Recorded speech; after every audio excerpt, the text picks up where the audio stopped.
ஆண்டவராகிய இயேசுவின் நாமத்தினாலே இந்த காலை வேளையில் கூட உங்களை யாவரையும் வாழ்த்துகிறேன். கர்த்தர் உங்களை ஆசீர்வதிப்பாராக. இந்த நாளிலே கூட உபாகமம் 5ஆம் அதிகாரம் 15ஆம் வசனத்தை கூட வாசித்து தியானிக்கலாம்.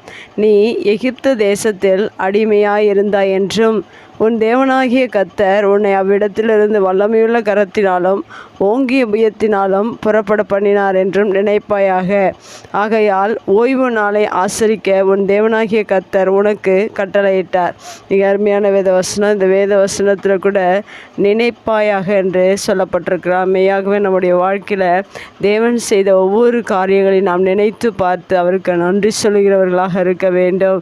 இன்று அநேக காரியங்களை மனிதர்கள் நினைத்து நன்றி சொல்கிறார்கள். பிறந்த நாட்கள், திருமண நாட்கள், இன்னும் அநேக விசேஷங்கள், அநேக காரியங்களை நினைத்து நன்றி சொல்கிறார்கள். ஆனால் தேவன் எதை நினைக்க வேண்டும் என்று வேத வசனத்தில் சொல்லியிருக்கிறார் என்றால், நாம் இந்த உலகத்தில் ஆண்டவரை அறியாத முன்பாக அடிமைத்தனத்தில் இருந்தோம். அன்று எகிப்து தேசத்தில் இஸ்ரவேல் ஜனங்கள் எகிப்து தேசத்தில் அடிமையாக இருந்தது போல நாம் கூட நம்முடைய வாழ்க்கையில் தேவனை அறியாத நாட்கள் அநேக காரியங்களுக்கு அடிமையாக இருந்தோம்.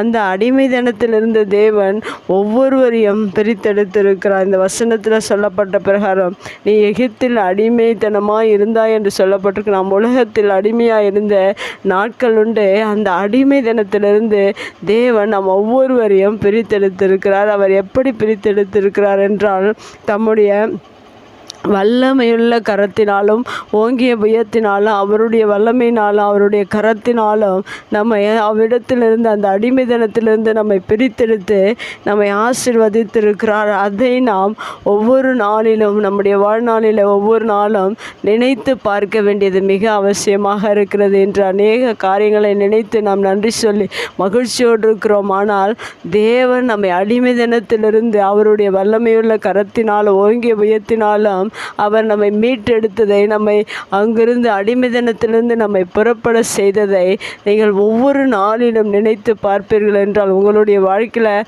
தேவன் செய்கிற அதிசயங்களை, அற்புதங்களை, இன்னும் அநேக காரியங்களை நீங்கள் காண முடியும். அது மாத்திரமல்ல, நினைத்து பார்த்து அவருக்கு நன்றி சொல்வதற்காக நாம் கர்த்தருடைய ஓய்வு நாளை ஆசரிக்க வேண்டும் என்று தேவன் நமக்கு கட்டளையாக கொடுத்திருக்கிறார். இந்த கட்டளைக்கு நாம் ஒவ்வொரு நாளிலும் நாம் கீழ்ப்படிய வேண்டும்.